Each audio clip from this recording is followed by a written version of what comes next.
Hello, everybody, and welcome back to Rev Left Radio. All right, on today's episode, I have on Nick from Means TV and JT from Second Thought and the Deprogram, as well as other things. And we're here to have a kind of a conversation about fatherhood, more or less. Nick is getting ready to have his second child, I believe. JT has 2 children himself. I, of course, have 3 children. And Nick kind of reached out as he's having his second child with, just some questions and some, commiseration he wanted to share with me kind of privately, personally, between texts, having some of these discussions. And it quickly became clear that it could make for a good and useful episode for others. So if you're a young parent or a young father, if you're thinking about becoming a parent or a father, you're wrestling with issues like what does it mean to be a father or a man in today's society? What does it mean to navigate having multiple young children with a relationship and a job and all the financial, social, economic, political insecurities and unknowns going on in our society? This is the conversation for you. I think I had a really interesting, great time, and it's clear that Nick is working through some shit and we're working through it with him.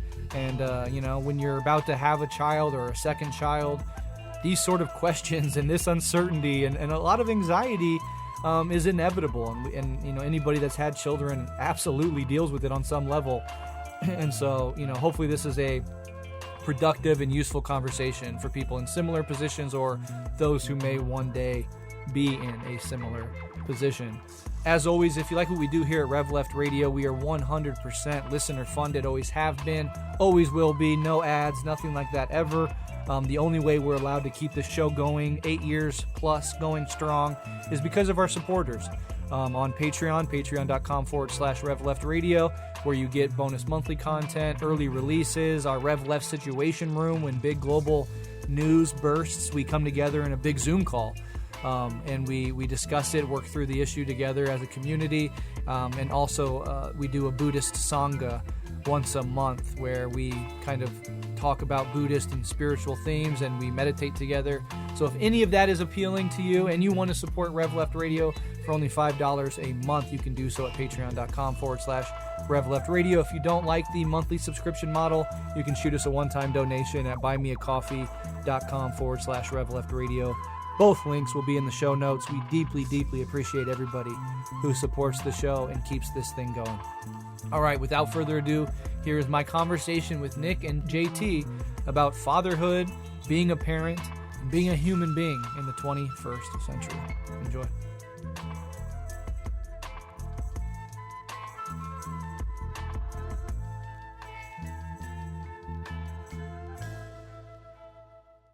Hi, howdy y'all. JT. I don't introduce myself all that often. I am 32 years old. I run a channel called Second Thought, if you haven't heard of it. Also do a podcast called The Deprogram with 2 other YouTubers, Hakeem and Yugopnik. We've tried a number of side projects. We're desperately trying to get a news show off the ground with First Thought. That didn't work. We pivoted to geopolitics. That didn't work. So now we're going to see if we can make it a shitposting channel. So we'll see how that goes. But I've got 2 young kids, a daughter named Evie, who just turned 3, and a son named Thomas, who is 3 months old now. And that is me in a nutshell. Nice. And I'm Nick Hayes. I work at Means TV. We're a worker-owned streaming service. And I, come from a filmmaking background and work on developing content and kind of building out our capabilities here at Means TV. I'm 28. I have a 15-month-old, 16-month-old son named Henry and another son on the way. And I'm really excited to talk to both of you guys about this stuff. It's stuff I've been kind of really thinking about raising a son, things I've struggled with my whole life. And so I appreciate both of you taking the time to give me some of your wisdom. And so far as we have any, I'm hoping to spread it around. But yeah, no, I appreciate this happening. I've talked to Nick, and JT's been on the episodes in the past. I've been on the Deprogram. I think, Nick, you've been on Rev Left before as well. at some point to promote Means TV. Love both of your work. So it's cool to get together as parents, fathers in different parts of the fathering process. Like Nick is a brand new father. You know, JT, you've been a father for several years now. I have a 3-year-old, a 10-year-old, and a 16-year-old. My 16-year-old is my daughter, and then my 2 younger sons.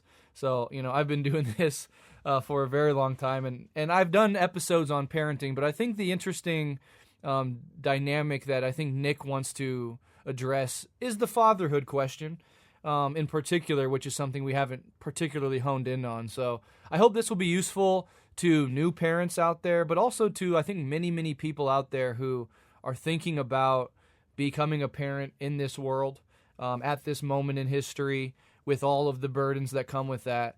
And maybe it'll be decisive for some people one way or the other. But Nick, you are the newest father here, and a lot of this conversation was, you know, spearheaded by you wanting to have a discussion and, as you said, get some of our wisdom and just kind of talk it out between all three of us. So maybe you could pick up the conversation here and kind of give us some direction on where to go next. Yeah, totally. Like, so I think that, and I want to get into this with you guys, but I think I've always struggled with like what it means to be how to fill the shoes of like being a guy, being a man, also having a lot of empathy and like just intense feeling and love and respect for all different people, and like sometimes that even is at odds with, you know, presentations of being a man that we see in popular media or in our own lives. And like I think I also have struggled throughout my life with a like kind of self-loathing, and it's hard to say how much of that is like my own fucking mental health shit or whatever, but I think some of it is like in like a internalized, you know, rejection of like being a man and like those expectations, or feeling guilty for just being like a very cishet man and like having cishet impulses and just, you know, whatever, that kind of stuff. And yeah, it's something I've struggled with, and I've been trying to like read more about it and talk more about it with friends.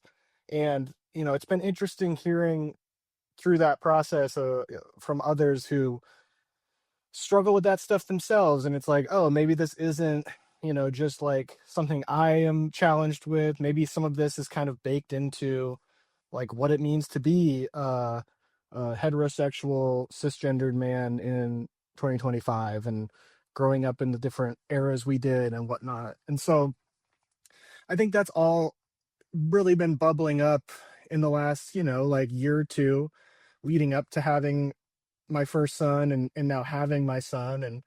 And just like seeing like a baby boy like growing up and just like seeing that innocence and seeing that like curiosity for life and that like love for people, and just kind of like what it is to be like technically he is a, you know, his sexual, like his gender is a man, but he has like just no inhibitions, like nothing has been placed on him. Like he's completely comfortable in expressing feelings and like these types of things. And I think it's held up a bit of a mirror in ways to myself, in like ways in which I'm really hard on myself or uncomfortable to, you know, acting in certain ways or expressing certain things. And also like, I'm not trying to ramble, I'm just kind of trying to set up a little bit like you know, we just moved, me and my wife, we just bought our first house, but we were living in Portland, Maine for a long time. And like, we had just a wonderful community of friends there who were mainly women, like 90% women. Like most of them were queer or lesbians or trans. And often I was in these environments with them where I'm the only guy and definitely the only straight guy.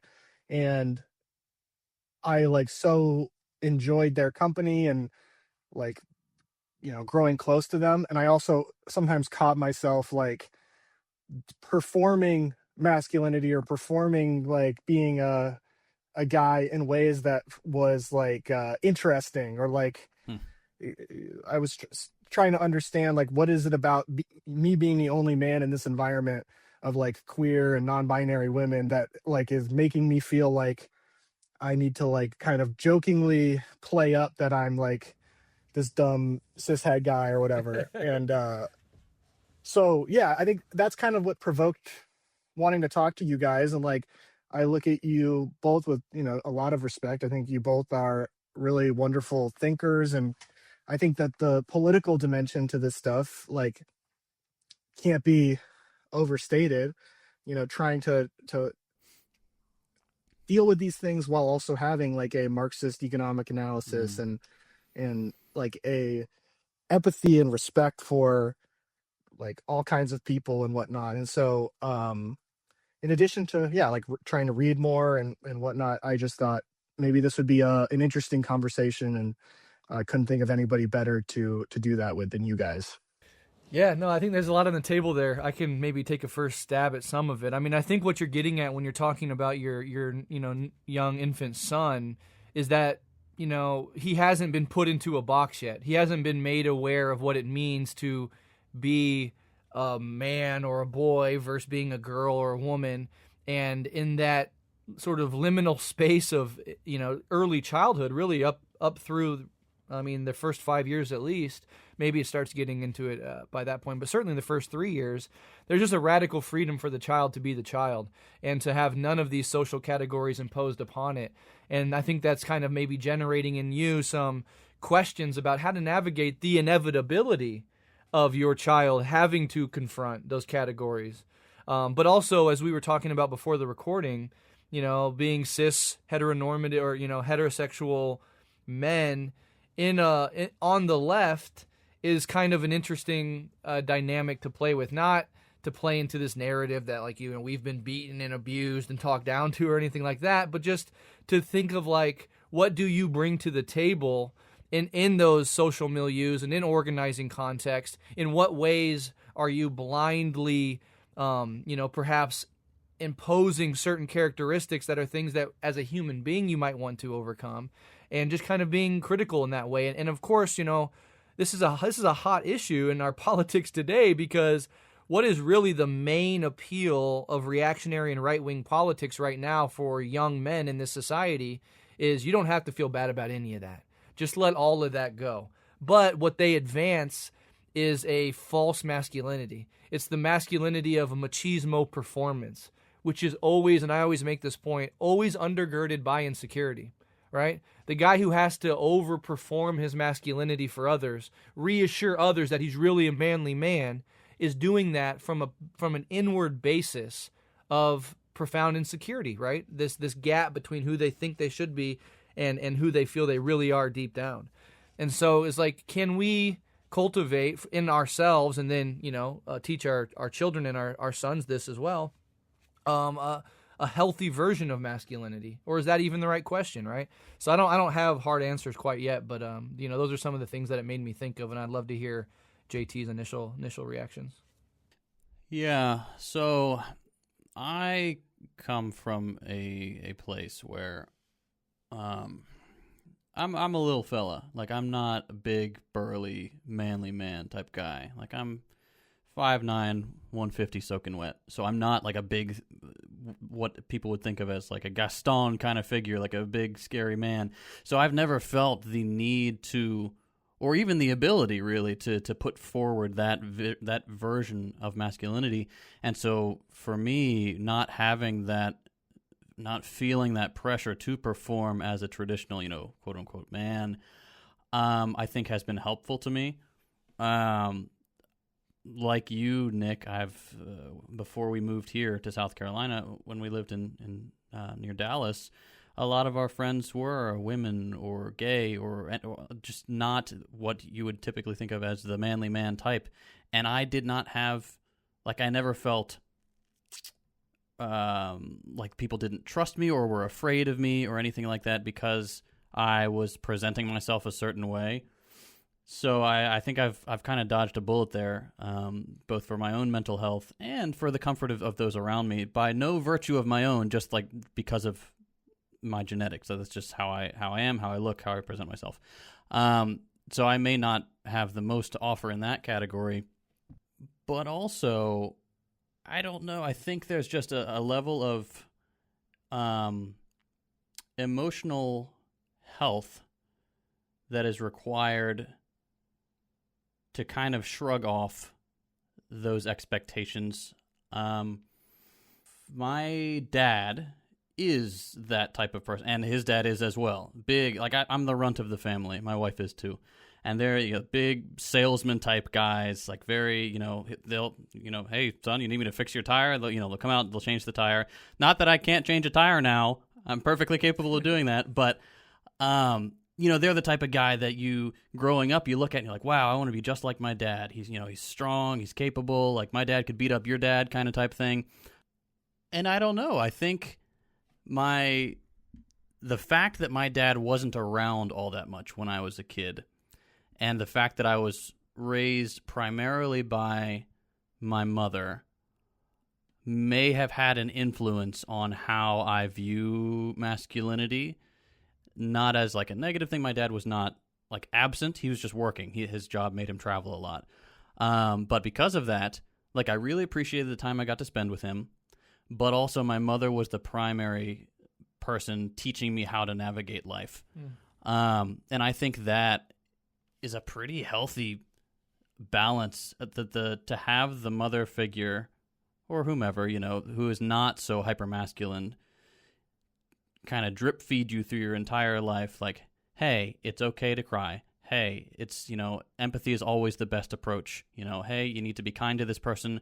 They are afraid of XYZ. Don't make fun of them. That sort of thing. You're like, oh, okay, cool. So it's, it's good to be empathetic. It's good to feel your feelings and things like that. I think that, so luckily I come from a very healthy emotional background, and I think that is the main factor for me. Quickly, Ad, I don't want to talk up too much, and I would love to hear your responses, Nick, but just, I kind of think about it and kind of what JT was saying, less in terms, although it does come up, and we'll get into this later about what it means to be a man. After my father died, I kind of take the place of the patriarch of the family in a lot of ways with my siblings. I'm the oldest sibling, and with my family, and I do take that question seriously, but internally I've always framed it as how can I be the most well-rounded human being. And so like I do have these weird characteristics of both where, I have on the masculine side of things, like, I don't know, like I grew up in Omaha, Nebraska in the Midwest, in Montana, shooting guns, fishing, driving trucks, all of that stuff. All my buddies are kind of union guys. It's like that milieu is definitely one I'm comfortable in. But I've also been organizing for many years on the radical left, engaged in very, very progressive milieus as well that have, questioned critically some of those, imposed characteristics that a lot of these guys over here that I've grew up with might never have come into those social milieus and had to deal at all with some of that. So, yeah, I kind of frame it in myself as how to be a well-rounded human being first and foremost, and kind of see if I can synthesize a whole spectrum of behaviors that are healthy, and I can role model a sort of humanity that I think hopefully transcends narrow categories. But, so those are just some thoughts. But, Nick, go ahead. No, I mean, I think that stuff's really interesting context, and I think it's really hard to like extricate our experiences of manhood from the way in which we were raised. And I think that gets at why I'm so curious in talking to you guys about, how to be a father and how to like raise sons and whatnot. Like, I think that the background, for example, JT, that you provided, like, makes a lot of sense. And, like, I come from this background of like, I had a very stable home. I was raised by my father just as much as my mother. My dad was a sports writer and was like a college athlete, and so I was always around like this kind of hyper masculinity, not in terms of like toxic or abusive behavior, but just in terms of like football and like very physical stuff like that. And I was always much bigger than the other kids, and was playing sports and things like that. And I think that there was always this kind of feeling of not being able to live up physically to like the athlete that my father was, for a number of reasons, like just not being as interested in it, but also just physically not being committed to that, what he was able to accomplish. And he comes from this background of like being raised in bumfuck Illinois, like as a corn farmer, and in the early 60s. And he has two brothers, and like his mother kind of, did abandon them, like ran off with the family attorney when they were like when he was 8 years old or something.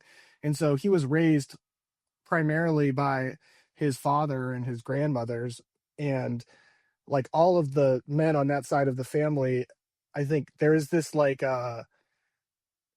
it's really fascinating. Like you talked about, JT, like the being raised by primarily like a woman and whatever. Like I think that there's something to like the single parent experience almost, or something, where like because they had to get kind of what they need, their emotional needs fulfilled by their father, who was this burly like man's man farmer guy.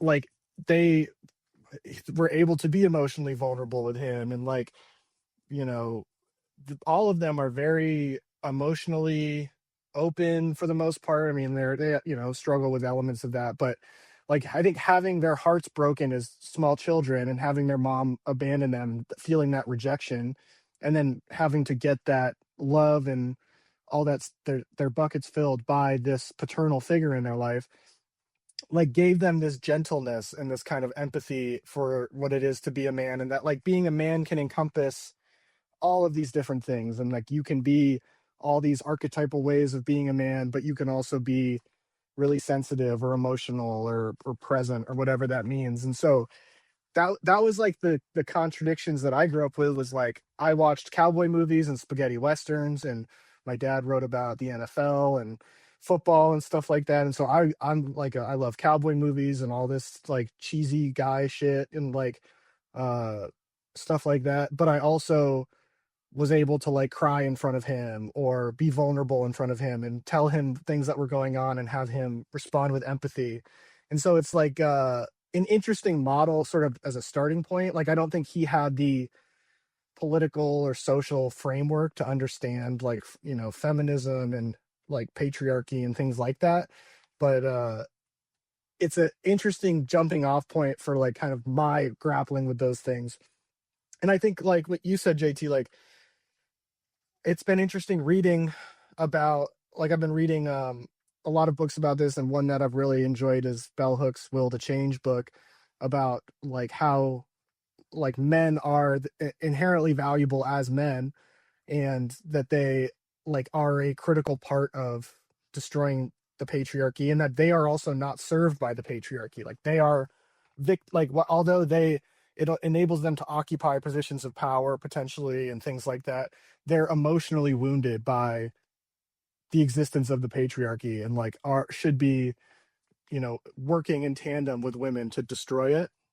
And like the idea that like mothers and women can also be supporting the patriarchy or advocates of patriarchy, I think is fascinating. And I see that in like friends I have who were raised by single mothers, but who have a very confined box of like what it means to be a man or this and that. And like even in ways, my mother, who's wonderful and all those things,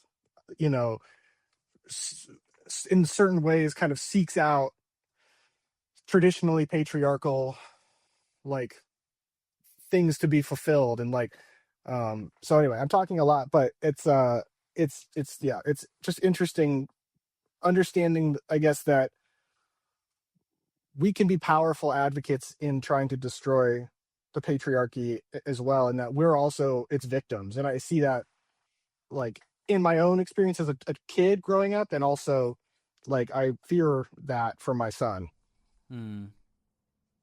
Yeah, I mean, I would say that, the majority of men that I know, from friends that are more or less my age to younger people that I come across, and certainly at the older generations, I mean, many amazing, character traits for sure, but I would say the majority do suffer from, being sort of deformed by the expectations of masculinity and the inability, our social expectations and the perceived inability to not live up to it. And what does our society tell us is masculine? Well, the old cliche of being a provider and a protector, but the provider thing comes first. And in a economic context that is less and less stable, with less and less mobility, higher and higher forms of inequality, you get less and less men being able to live up to that particular expectation. And then the sick side of it is you go online in the manosphere, and what does every one of those assholes tell you? You got to be rich. You got to have girls. You got to be, a Chad. And if you're an incel, that's bad. And so they glorify not only patriarchal norms of what it means to be a man in this way, but also capitalist norms of the, hyper emphasizing the provider aspect, like get rich, get on your grind, blah, blah, blah. And for more and more and more people, no matter what you do, you're never going to be able to reach levels of financial stability, let alone excess. And so that, I think, is internalized by especially younger men coming up as failure, as a personal failure to be a man. And then what often happens is forms of self-loathing, depression, isolation, nihilistic internet subcultures, or at least susceptibility to fascist and reactionary narratives that make them feel for a moment like this is the direction I can go in. But again, it's coming from a place of insecurity, and it never actually fulfills them. And so a lot of these people in those areas are miserable fucks, because the thing that they thought would make them who they wanted to be never actually does deep down. And so, that's kind of a sickness of reactionary politics. Even when they win, they never get the fulfillment because it's always like this deferred thing. And so that it never feels complete, and that just creates more and more resentment and bitterness. And it's like, well, if we can't be happy, then at least we can hurt other people. That's a huge part of the reactionary psychology. But yeah, JT? Absolutely. Looking back at any past fascist movement, that's why it always gets smaller and smaller and smaller. What's acceptable in the in-groups? Like, well, okay, we got rid of those people. That guy's subhuman now. Like, he's not good enough. Like, okay, well, then you end up with two dudes who are exactly, it's pathetic, and it's sad.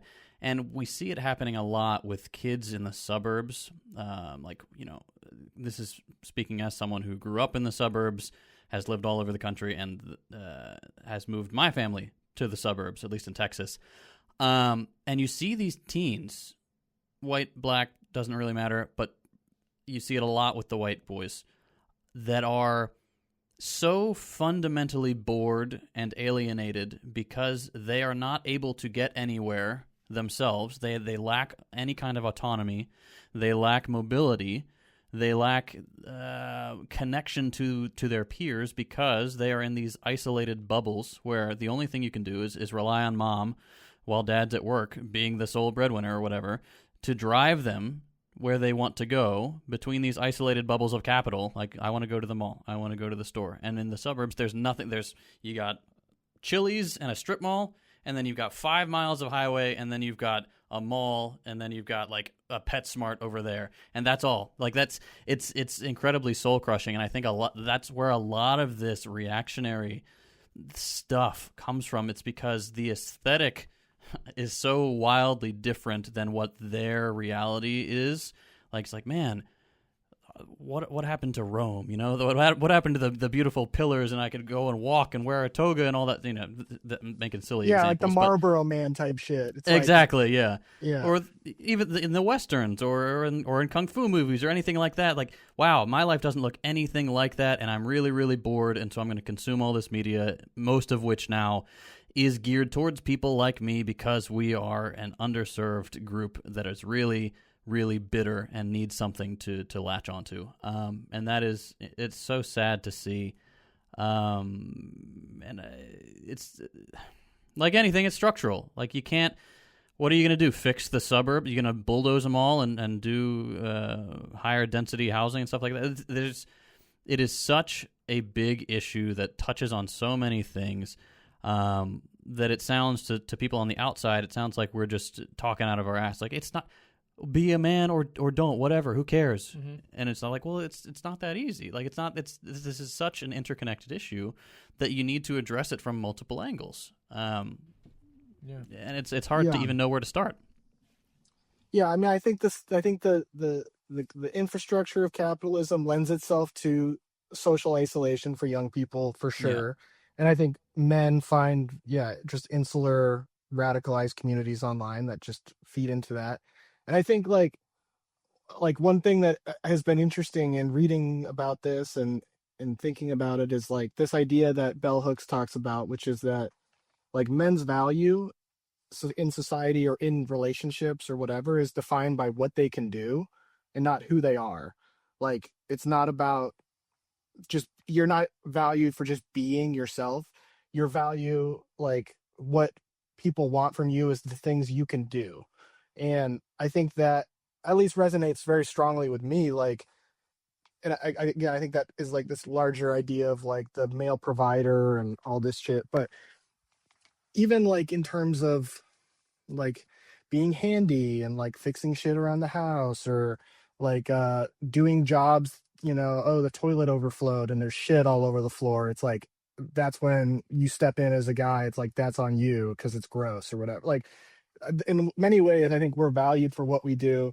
And I think that when I look back as a kid, like, I think I felt that, when I was 7, 8, 9, and kind of realized that there was this pressure to like do things, do good, like things that would make me valuable to somebody. Like, I think like men, women, like we want that partnership. We want to be loved by somebody else.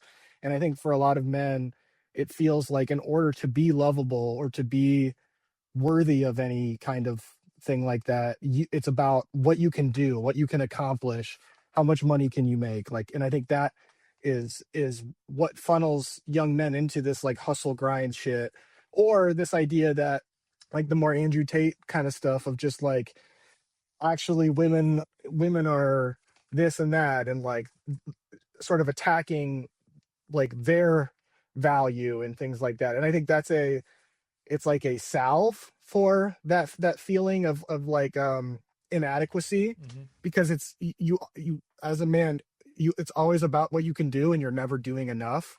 And so it's really hard to ever feel like you're living up to your expectations for yourself or others' expectations for you.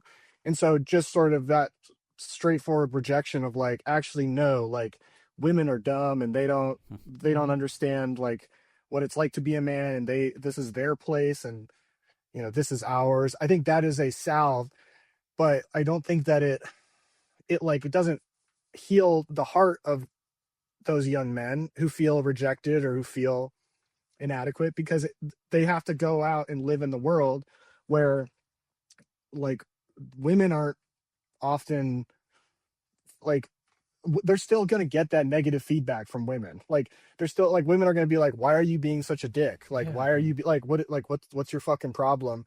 And then they have to, instead of like allowing themselves to be vulnerable and introspective, they have to just like push that off and throw that back at women. And that makes it really hard to like build loving relationships and forge bonds with people.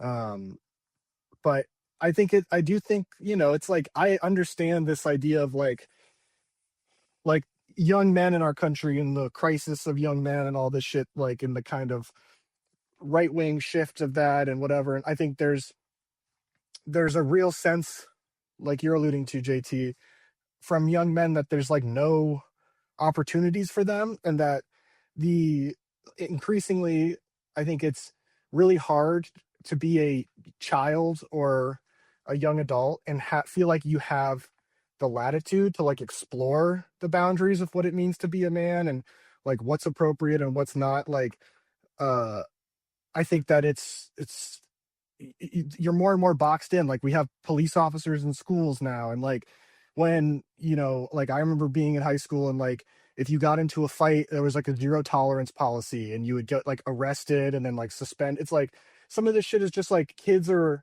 emotions are all over the place.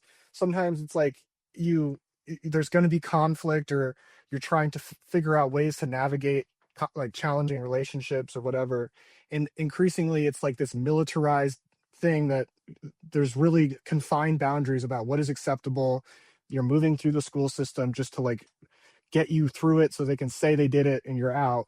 And yeah, I just think it's a very disaffecting experience. And I think that there's elements of like popular feminism, like in terms of like the waves of feminism, like third wave feminism being this idea of like, you know, women's struggles are interconnected across the world. It was like a kind of rejection of like the Western white lady feminism, sort of this inclusive idea of like oppressed peoples and the kind of capitalist economic nature of oppression, whatever.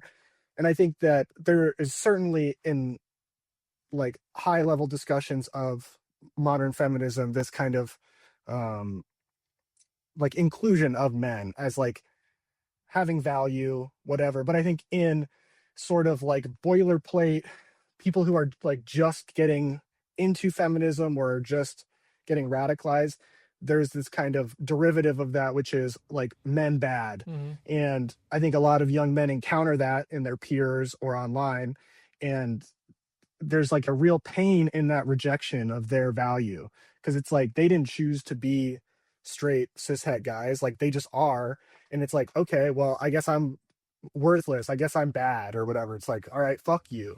You know, I'm gonna go be as bad as I can be. Like, you saying I'm bad, fine, I'm gonna go do Nazi shit. You know, yeah. So I really think that expanding that empathy and like that love and that appreciation of what men do bring to the table for young men today is important, and giving them space to like have love and care for themselves. Well, yeah, I mean, I think as socialists, as communists, we are universalists in the final instance. That there's an importance in understanding the particularity, meaning the particular difficulties of, you know, being a certain minority in a certain context. We have to grapple with that to create a robust universalism. But ultimately, our vision for the world is one that is good for everyone. Even the fucking guy down the street wearing the MAGA hat right now would benefit from living in our world.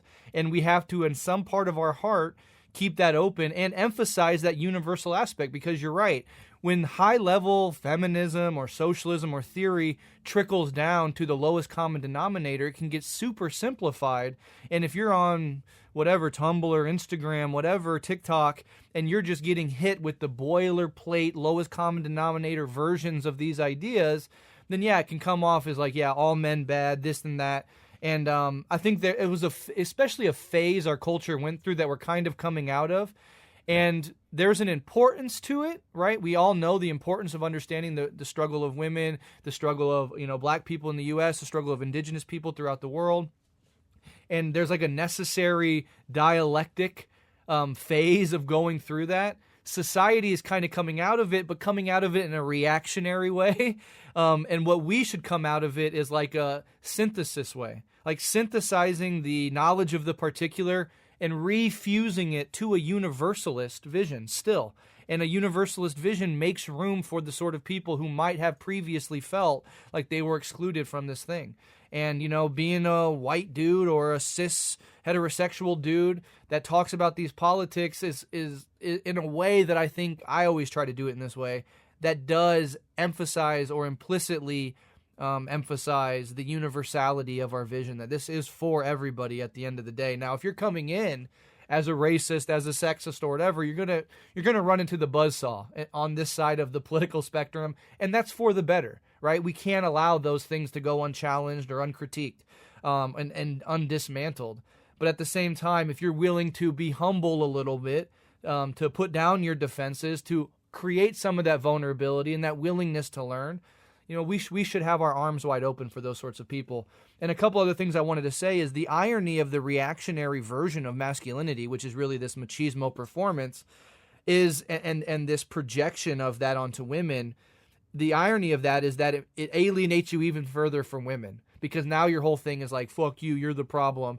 And it is a psychological projection, right? You were saying, like, if I can't live up to expectations, maybe I can tear them down, right? There's no sense of I'm trying to elevate. There's now just a fuck you. Let's see if I can drag you down. And that is fundamentally an outward projection of self-loathing, and we see that all over the right. I think one of the main things, and I'll end it on this, and I would love to shift into like thinking about what do we teach our sons in this context. But one of the main things that we lack as a hyper-individualist society, and almost all cultures before us had, is communal rites of passage for men and women, right? But specifically for young men coming up in more communal cultures, you had at a certain time in your development various social rituals that you would engage in, and these run the gamut all over, the cultural landscape and historical landscape.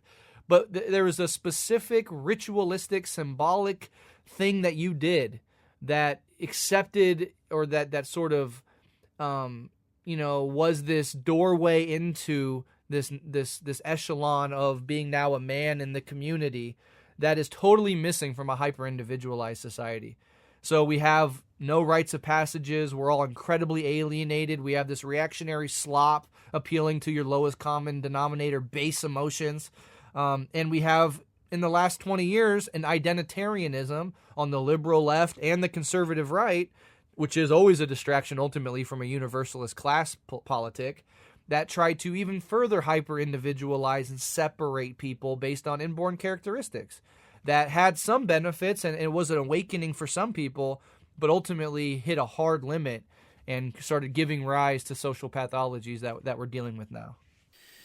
Yeah, I think a little bit of, I don't know if you want to call it cynicism, you want to call it realism, is called for as well. It's like, all right, so you've got these chuds, these 17, 18-year-old kids who are like, you know what, fuck women, they're stupid, they should make me a sandwich, whatever. Guess what happens? They select themselves out. Mm-hmm. They're, you know what, maybe some of them become shooters, that's usually who it is, but most of them, they're not going to end up getting married, having kids, and teaching their sons to be the same way, because no one's going to put up with, like, women won't put up with their bullshit anymore. Like, if you look at the data on the dating apps and stuff, the biggest turnoff, like the biggest red flag, is people who speak like that. Like people who are into the manosphere stuff. Women are just done with it, and there are always going to be exceptions. Obviously, that's going to appeal to some people who are raised in like super conservative areas. Like that's what a man should do. This is the, traditional gender roles, that sort of thing. But for the majority of people, that's just not going to fly. You're just an asshole. Like no one wants to be around that. So I'm like living in an area that is very conservative. There are a bunch of reactionaries, but there are also a ton of just kids in general in this neighborhood. Like I'll just watch and see what they do, like how they talk to each other and stuff like that. And I'm always generally pleasantly surprised. Like they're gonna poke fun at each other and stuff. They're gonna be kids and kind of be assholes among the boys and stuff. But like they've got girls that run with their crew and stuff, and they're not nasty, which is good. I do think the kids are gonna be all right. Like they're for me, like growing up, thankfully it was before this really became a crisis, the manosphere stuff. But I started to slip down that slippery slope of the reactionary stuff, and I know a lot of my friends did too. And then after a point, we're like, hey, this kind of feels bad. Like this doesn't, like this is not. My dad didn't talk to people like this. My mom certainly didn't talk to people like this, and it's making people not like me. I'm gonna stop. And then I stop, and lo and behold, life gets better. And so I think a lot of kids, this is just something that they have to do for themselves. They have to struggle. They have to suffer a little bit.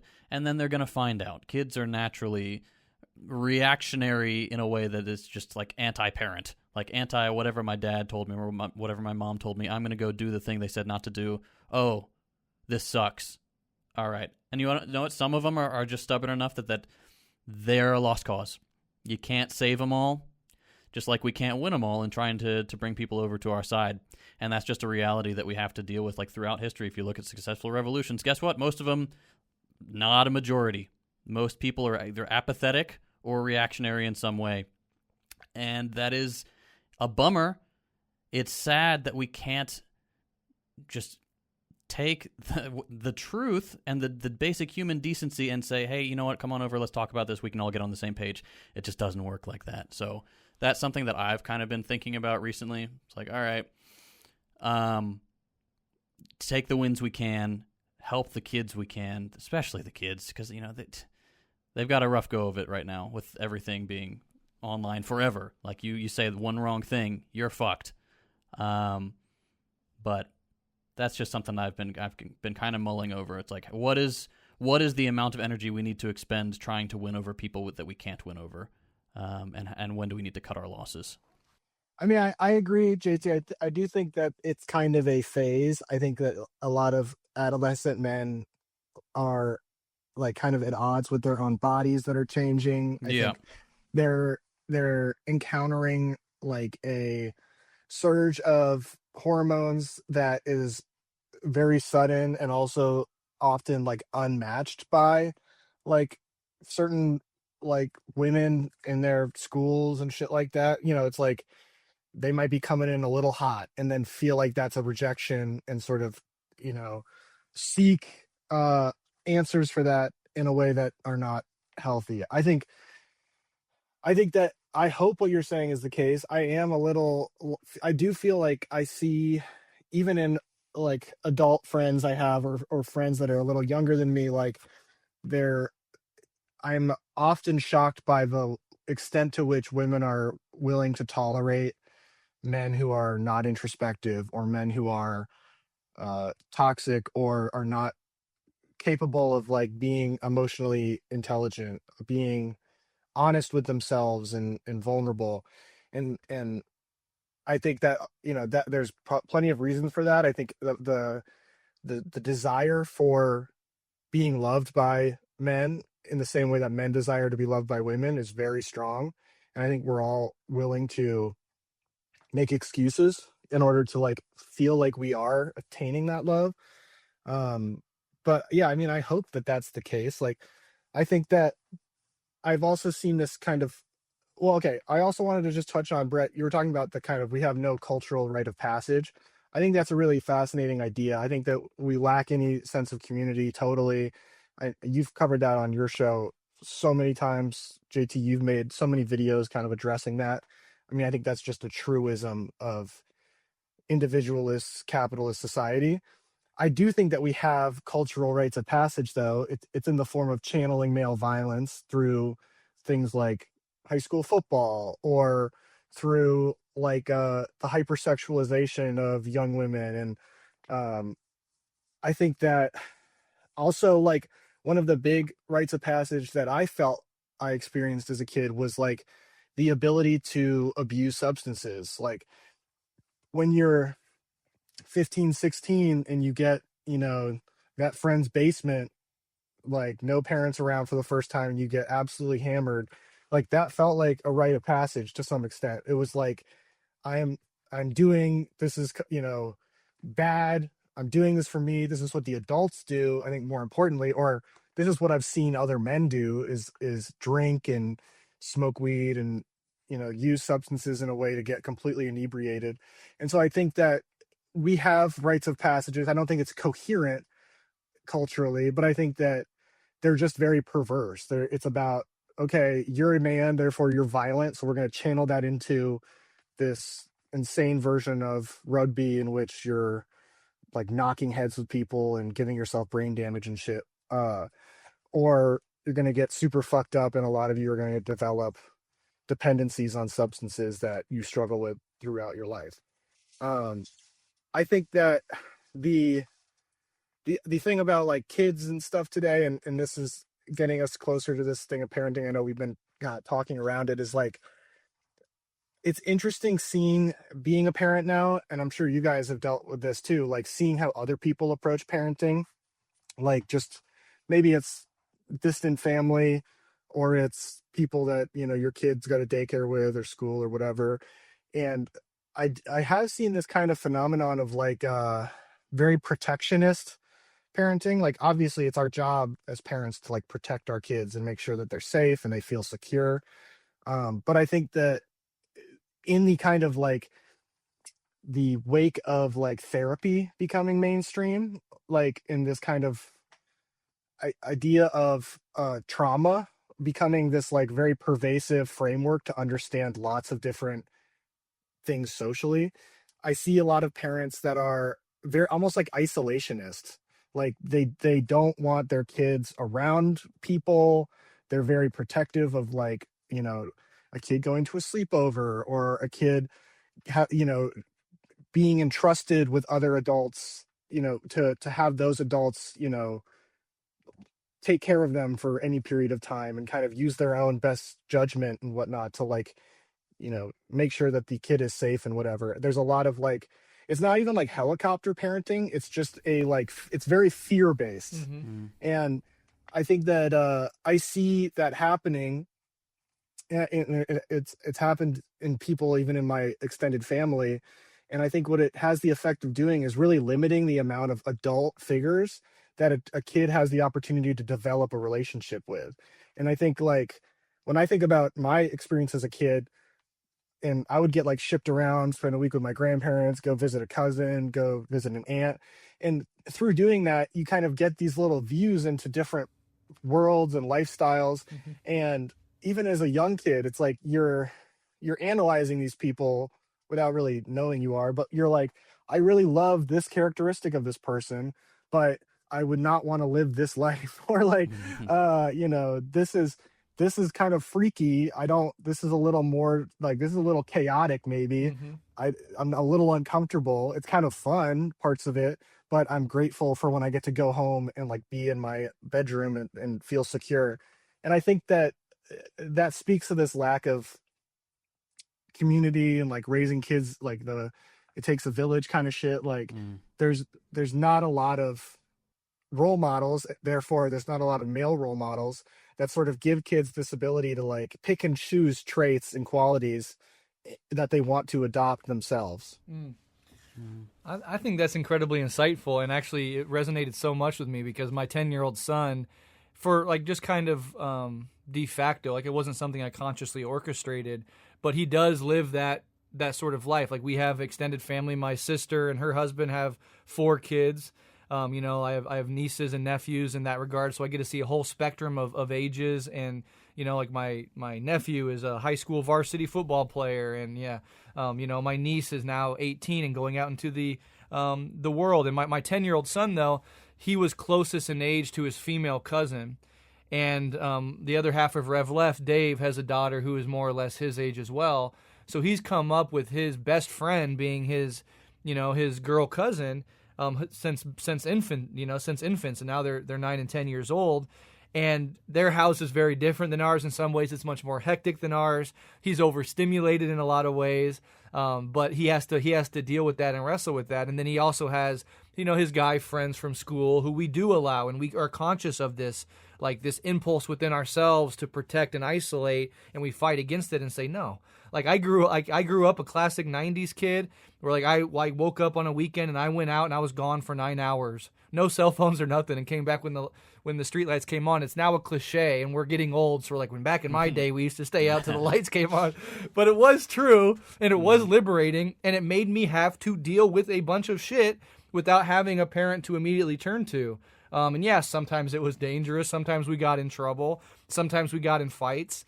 But, you kind of develop a self in that context. And you're right, some of the isolationism, which is fear-based, it's a product of our hyper-individualistic culture. It's a reaction to previous social eras. And I think it's a subconscious reaction to a sort of an era of unraveling. That just on a subconscious animal level, we feel the social foundations of our society being much shakier, and we don't consciously think of it in those terms, but it manifests through our behaviors and our sort of fear-based behaviors in particular. So I think you're onto something really important, and I think that is why, and I've been blessed with this with my kids, to live in a spot where all my family and friends live, right? I was born and raised here in Omaha. All my family and friends are still close. My wife's family is like 3 blocks away, We have grandparents, retired grandparents who now watch my youngest son every week, and they get to engage with each other, and, they get the reward of being in their 70s and being able to engage with 2-3 generations down the line. So I'm very blessed in that way. But yeah, in lieu of that, you get an isolationist approach to parenting, and I think that turns a lot of kids inward. And it turns them to what's available, which is the internet.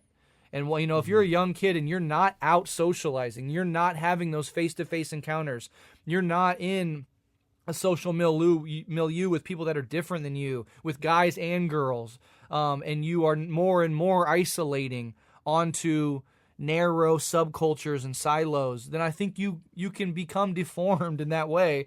And one of the main things that you lose, and Nick, you hit on this perfectly, is emotional intelligence. And I think that is emotional intelligence is like a huge pillar of this conversation. And consciously cultivating it within ourselves is essential, and then role modeling it to the young men and young women in our lives as parents and as a member of a community, right? I also have nieces and nephews, and my kids have friends that come over, and to parent that and role model that emotional intelligence is really important, and it's difficult, right? It's not easy, but I think that's a key thing to cultivate within yourself so that you can teach it to others. Mm-hmm. I think really what it boils down to is what makes good humans is interaction with humanity, like actual humanity. Like I see around us, like I said, there are a lot of kids. Some of them are iPad kids, and you know, our parents used to say it's those dang phones. Well, it really is those dang phones. Like you watch these, you know, you go out to eat at a restaurant, and there's a table with parents that are engaged with their children, and the kids are speaking and looking around, and they're curious, and they're, you know, active minds.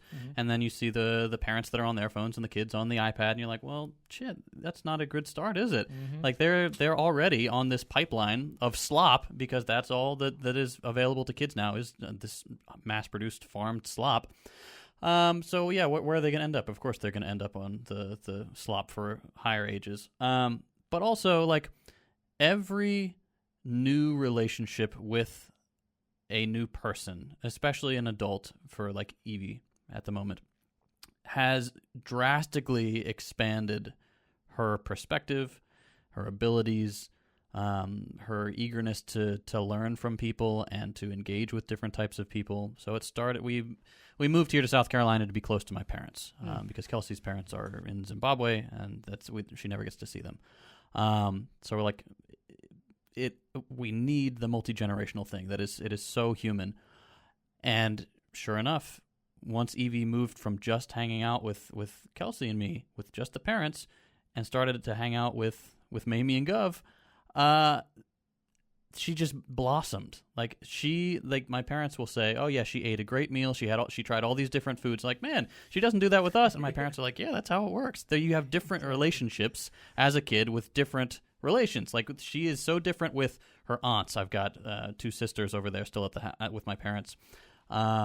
She has a different relationship with them than she has with my parents, than she has with Kelsey and me.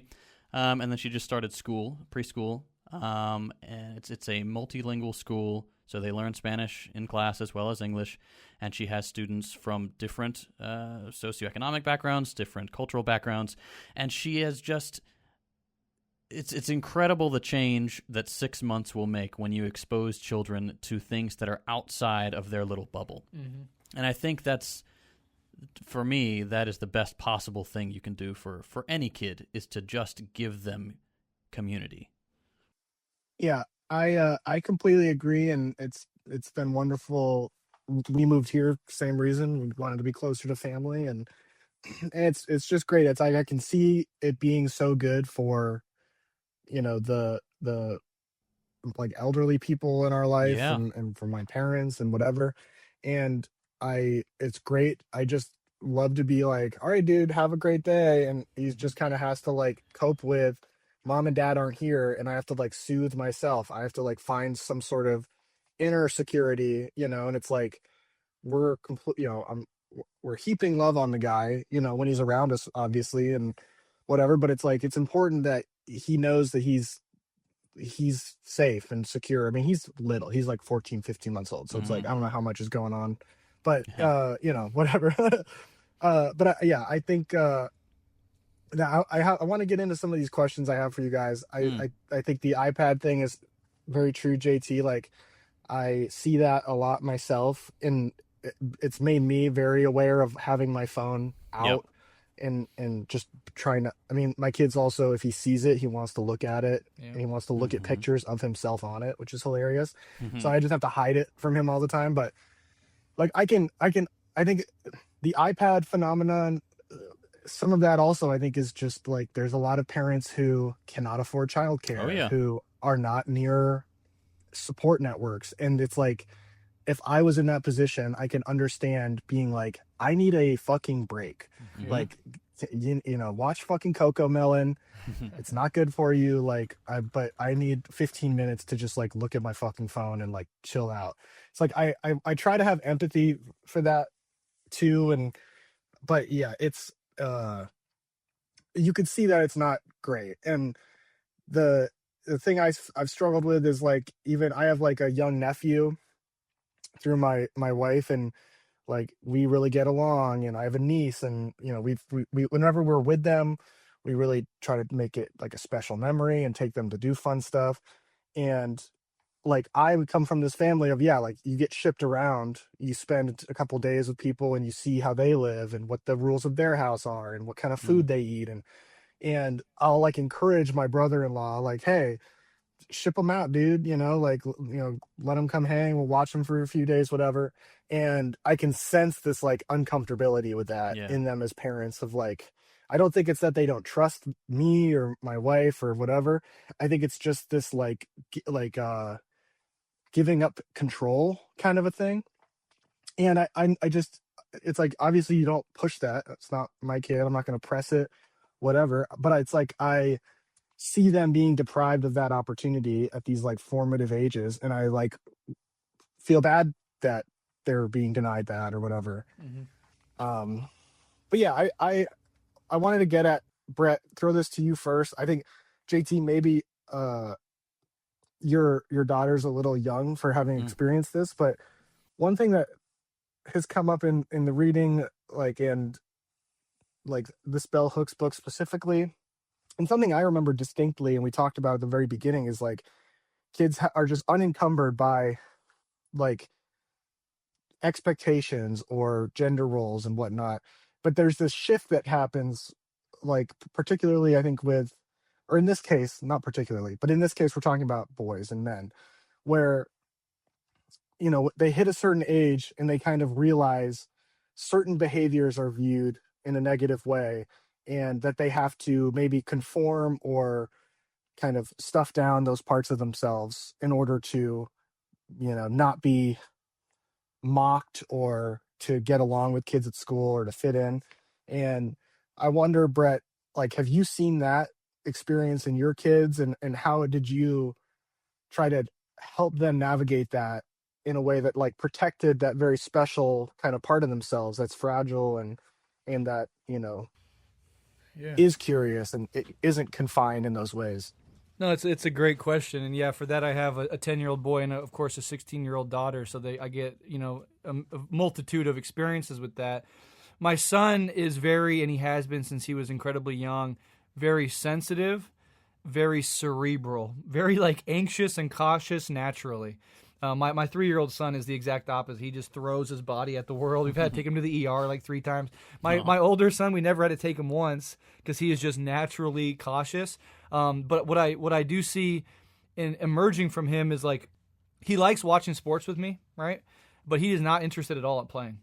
And we try to be like, hey, let's go play. You want to get you in a soccer league? We'll get you in a softball league, or baseball, football, not football, but my wife would never allow that, and I wouldn't either. But basketball, anything.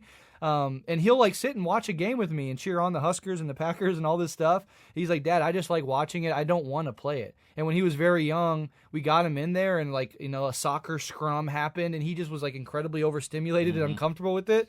He's the sort of kid that is like I said, cerebral. Like the other day, even when he was very young, he'll like have me come in and he'll like talk about like, Dad, one day I'm gonna like die, and everybody I love is gonna die. I'm like, I'm having this with an 8-year-old kid, and just the other day we had this long conversation that he initiated about like the rational basis for religion. Like he's interested in this, he's interested in Jesus and this Christian thing, but then he started just like coming up with his own arguments, like, this doesn't make sense. What about this part? And like, just fascinating. You see this mind clicking, this mind that is very intellectual, and at the same time, that high level of awareness creates this sort of like overwhelmedness sometimes that comes out in like hypersensitive or overstimulated behavior. So, as a father, I grew up, my thing as a kid was like sports, right? I played baseball, basketball, football. When I was like 8 years old, I was begging my dad to get me into like full contact football. And he was like, not until you're 9. You're not allowed to until you're 9. And then when I'm 9, I'm smashing my head into other people. I got like 3 concussions playing Pee Wee football. So I was like, I'm not doing that to my kids. But when you taste the metal in the back of your mouth because you just like hit a kid so hard and you're like, absolutely, dude, it's not good. It's fucking not good. I wish my parents would have stopped me. But so okay, there's a latent hope that my son would take to one of these sports. He doesn't. Totally fine. What does he like doing? He likes music. He likes playing piano. And so we, even though it's fucking hard sometimes to afford, we get him, nothing crazy, but just basic weekly piano lessons. And he is musical. He wants to express himself through art. So somebody that is very sensitive, very cerebral, struggles with the bigness of his emotions, isn't interested in sports at all. We make sure that he has this artistic form of expression that he can go to. And you know what? When we get in like fights or, he gets really worked up about something, often what will happen, like go to your room and calm down for a bit, during a meltdown, he'll go in and like 2 seconds later, you'll hear the piano playing. So it's already an outlet for his emotions. And I think, okay, that's just how he is structured. And one thing I've seen from having 3 kids, and I think both of you probably already do see it or definitely will continue to see it, is like 80% of their temperament and sort of baseline personality orientation is kind of inbuilt. Like all 3 of my kids, it's crazy, it's dude. Crazy as hell. Crazy. Yeah. And so I got like 10 to 20% to work with here. I shouldn't try to impede on that other 80%. I'm just fascinated by it. Just like if you plant 3 different seeds, the trees are going to grow different. Kids are like that. And so it's kind of like honing in on what their specifics are and not trying to impose anything on them, just cultivating what's already there instead of trying to make it into something. But the other side of that is my daughter. And I think this is where it's really come out for me as a father, as a man, as somebody that is aware of all these social issues, is you see a sweet little girl that is so performative and theatrical and so ready to stand in front of a crowd and do things, start that insecurity of a teenage girl starts descending and starts closing her up. So like she's like one example of this is like she's always loved playing volleyball. And she actually we play on a multiple sand volleyball league. So me and her get to play together, and we're like, it's awesome to play with my 16-year-old daughter. She sets me, I spike. It's fun. But what she won't do, she won't try out for her high school team. Why? Because she doesn't want to be watched by others and fail in that way or not live up to her expectations. So even though she's great at volleyball, she loves it. She's always played it as a kid. It's her insecurity that's stopping her from doing it because she doesn't want to do it in front of her high school friends, right? And so seeing my daughter kind of be boxed in by physical insecurities, and dealing with high school boys, which are just fucking trash bags when it comes to this shit. I've had, and I have an 18-year-old niece who went through the same thing. And so I've had like multiple long conversations helping them work through insecurities, talking about, it's not just girls, young teenage boys. If you're from fucking age 13 to 25, you're going to be wrestling with insecurity. And, maybe girls traditionally deal with it in one way and guys kind of repress it up in another and perform masculinity as a way of compensating. But guarantee if you're dealing with a late teens, early 20s person, they have insecurities they're dealing with. And they'll never be vulnerable and open about that to most people. And so just like helping young women in my life navigate that from a male perspective has been interesting and edifying and rewarding in many ways, right? As it does click. But I've definitely. And what are you doing? Like, how are you doing that? Like, how do you, as a father figure, as a male role model, how are you like trying to intervene in that stuff and like validate or like, how are you doing it? I first and foremost, I normalize and universalize it. So I'm like, what you're going through is not you personally have this feature that you don't like or something. I say, this is what I had when I was a kid. This is my insecurity when I was your age. My wife will say, here's my insecurity when she was your age.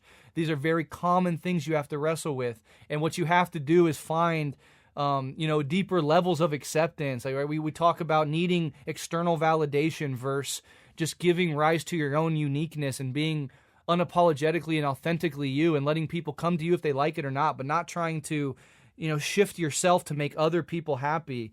And just saying that this is a normal process, but it's hard. It's a constant fight because they are still worried about it, right? Like my daughter has recently like started like kind of compulsively weighing herself. And we have conversations about like what are you doing? Like what is the fear here, right? What are you worried about when you weigh yourself so much? Are there healthier ways to address this concern you have that don't shift into this sort of compulsive behavior or this low sense of self-worth? It's not easy. And it's very particular, right? Because you have to deal with the particular insecurities of my niece or my daughter. And as my other kids grow up, certainly they're going to have it. So it's not easy, but so much of just like talking through it, expressing that this is incredibly normal, and really highlighting this deeper sense of like self-acceptance. Like we're all insecure. We're all like, nobody's perfect. Like what standard are we even trying to live up to? We're fucking monkeys that evolved and we look like this. And it's like, can you accept that? Can you love yourself for who you are?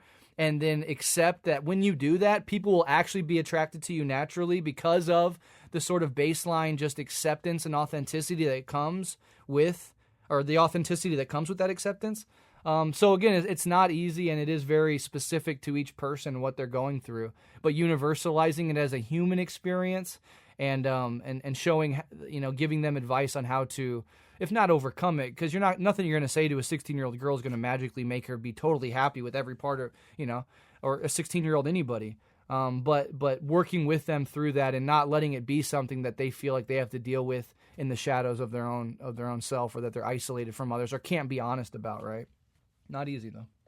I think that the idea of normalizing it, universalizing it, like it does a lot to kind of like take the air out of that. I think that young people, when they're experiencing something like that or some intense feeling, often there's like shame is a really powerful emotion for young people because I don't know if it's something to do with like the straight up like brain chemistry of or just not having lived enough to understand that everybody's kind of going through various things as well. But there is this hyper or extreme like individualization of that stuff where you're like, I'm the only one who's like fucked up like this, or I'm the only one feeling this way.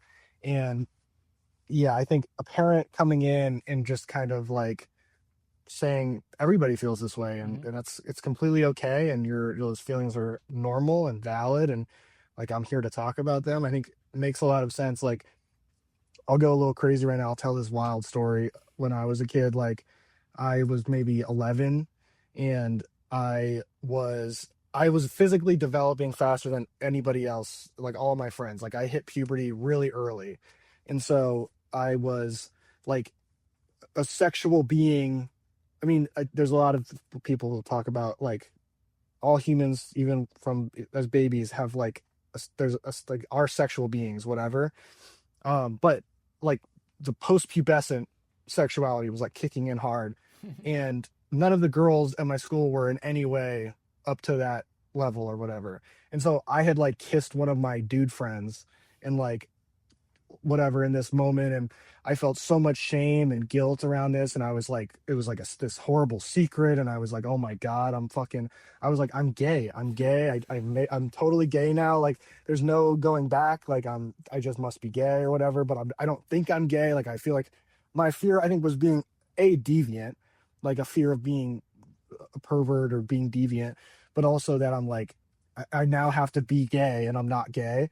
And I remember like opening up to my dad about it late one night and just being like, Dad, like I kissed this friend and I don't, whatever. And he's like, yeah, that's like normal. And, it doesn't mean you're gay. I don't think you're gay. It's not, if you are gay, whatever, but I don't think you're gay. And I was just like, oh my fucking God, like the relief of just feeling like, he's like, yeah, the kids your age, sometimes that shit happens, like they experiment or whatever.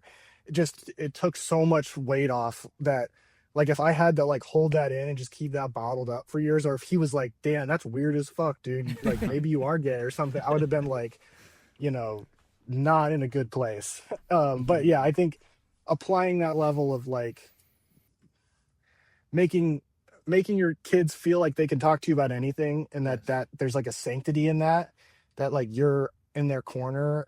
Like again, my parents would do a thing called the cone of silence, where I could tell them anything like that I did, if it was like illegal or whatever, and the idea was like it would never leave that space or whatever. I could tell one parent, and they would say they're not going to tell the other parent. I'm sure they did, but it was like this perceived feeling of security as a kid, and I think that hearing you say that reminds me of that, like Brad, of just this idea of just normalizing it, making them aware that this experience is being had by their peers as well. That's essential, and that is what I have, for any failures I might have as a parent. That's one thing that I've succeeded not only with my kids but with my nieces and nephews. You can talk to me about anything. There will never be judgment. There will never be anger. There will only be me having your back and trying to help you get through a problem. And I've fostered that with all of the kids in my life from the moment we had any sort of relationship at all. And it pays dividends still. Like my niece will reach out to me before anybody else to talk about her issues. My daughter can come to me about absolutely fucking anything. My son, any weird fear or thought that he has, he knows he can come to me and that there's not going to be judgment or condemnation. And I think that right there is so, so important and like is a foundation for this sort of relationship that will pay dividends going forward and create the foundation for positive relationships when your kids are adults, because we forget, but most of our lives with our children will be as both of us being adults. And how your childhood relationship went really shapes the trajectory of how your adult relationship will be. Yeah, totally. And JT, if you want to jump in on that stuff, I'm super interested in what you think, but I'm also interested in how it's been going for you having two kids now and like navigating having two kids under 5 and the strain that puts on you personally and on your relationship, on your ability to work, and how have you been dealing with that stuff? Yeah. The first question, you're right, Evie's still a little young for that. We're starting to get into the questions about everything phase, and so I'm sure the question about death is coming soon. She's like, what would happen if I stood in front of that car? I'm like, oh no. You would get really hurt. There would be no more Evie. So we're talking around it at the moment. But as for the two kids thing, I'm not gonna lie, it's hard. And we would have been more in your boat, Nick. We had a miscarriage. We'd tried before. And so the kids would have been closer in age, but I'm glad that the age gap is the way that it is, because Evie is more capable of entertaining herself to an extent. She's more understanding that we have limited time or less time for her because we've got to deal with Thomas. But it's exhausting. I mean, I remember with Evie, when we just had her, that was the tiredest I had ever been. And I think that's the story for a lot of parents, like just waking up every 15 minutes because the baby's crying and you have to rock them for an hour, and then you put them down and you're like, oh, thank goodness they're asleep. And then they wake up again, and you just got to do that for the, first 2 months. And then you're not there yet, but you will be soon, where your son is less. You're suddenly like, oh, where'd the baby go? This is a toddler now. This is a kid. I can talk to this little person. They can understand some things. They can fall over and not immediately break down in tears. They'll get back up and try it again. And that is such a breakthrough. So just hold on until you get there, because when the second kid comes, that is the biggest challenge. And I've spoken to some people who had similar age gaps. It's like, 2 young kids, especially 2 under 2, that will put a strain on everything. Work, relationships. Like Kelsey and we have a very strong relationship, complete trust, complete transparency.